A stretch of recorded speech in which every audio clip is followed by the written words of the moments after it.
Welcome to a very special Halloween edition of Man vs. Tool. For today's episode, we're coming to you from Vala's Pumpkin Patch, a 152-acre pumpkin farm and family destination spot located near Gretna, Nebraska. We picked Vala's because we needed heavy-duty pumpkins, and boy did they deliver. Today we're pitting hand tools versus power tools in a head-to-head competition to see who can carve a pumpkin masterpiece. We'll show you highlights of the fierce hour-long battle, and of course, more of Vala's. But first, let's take a look at the tools. The Dremel 7000 PK is a battery-powered rotary tool designed for the home pumpkin carver. It comes with a carving bit, 10 pumpkin templates, and you can download more from Dremel or from toolbarn.com. The Dremel 4000-6/50 is a high-end electric rotary toolkit.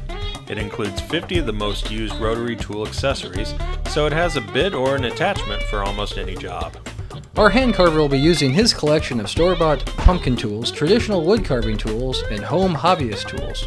While he won't have the speed of the other competitors, he will have more versatility. Each of our competitors will have an hour to carve 2 pumpkins. We'll start with a standard Dremel jack-o'-lantern template, and they will be judged solely on their precision. Let's learn a little bit more about our competitors. Scott Eastman is a graphic artist by trade and a wood carver by passion. During the fall, his carvings usually takes place on pumpkins. Scott will be using the hand tools for this competition. Dean Sharp is an artist with a passion for comic book illustration. Dean will be representing the home carver using the Dremel pumpkin carving kit. He only has one bit to work with, which could be a challenge.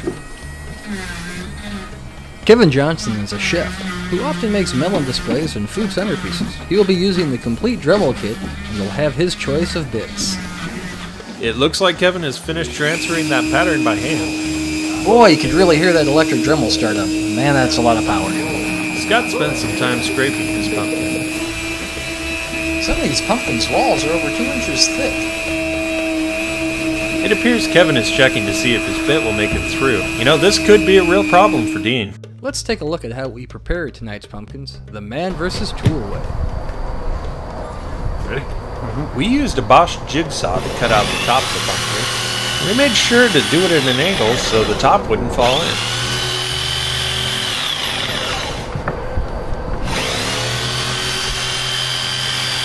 And once you get that top out, you can use that same jigsaw to clean it up.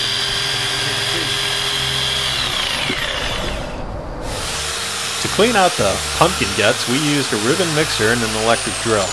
The secret to getting it clean? Don't be afraid to dig in.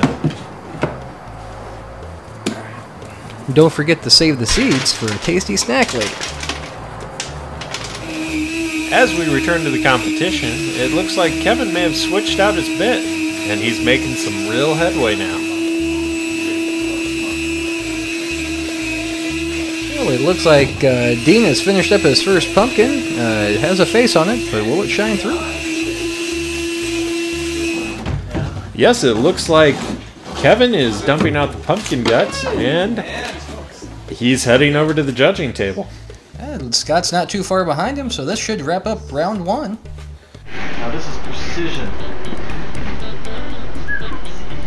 While the judges are thinking, let's take a tour of Valas.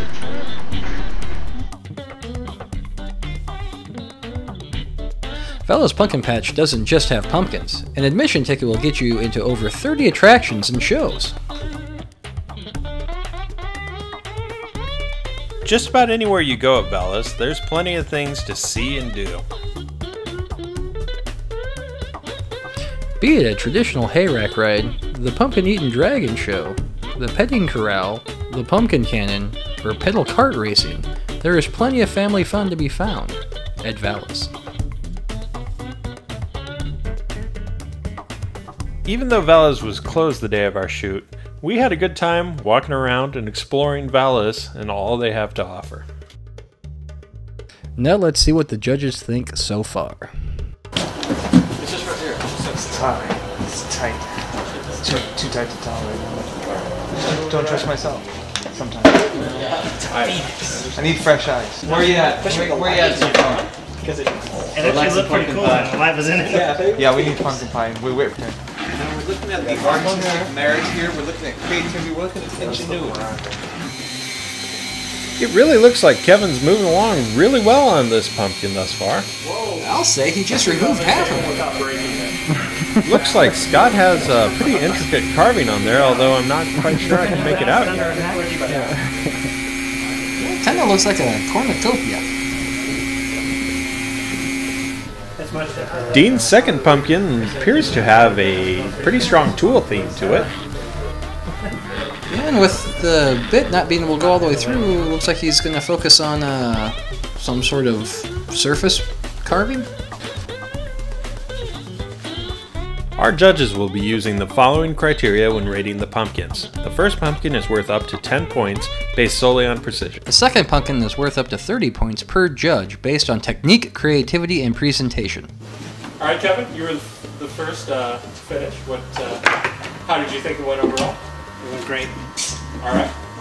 You happy? It was fun, yeah. As I said, I've never carved anything with a Dremel before, so it was fun. Yeah.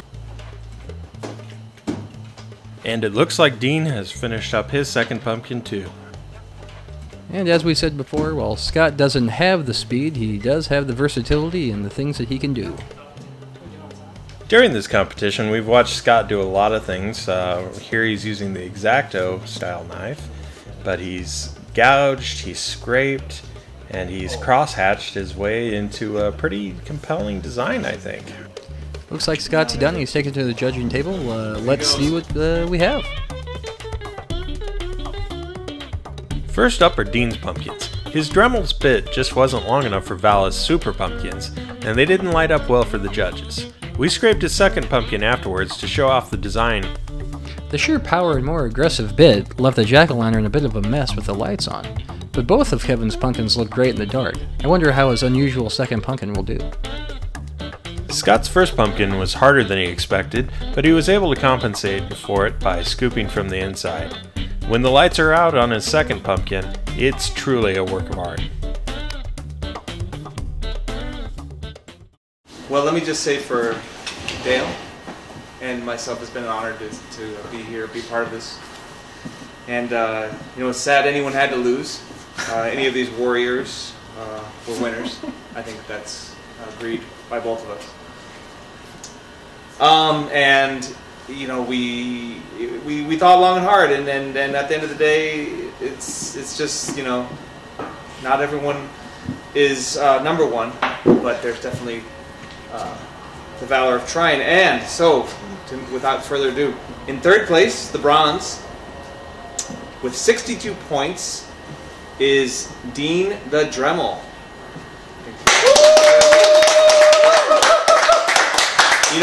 Some notes I see here, he was the first to start and the first to finish.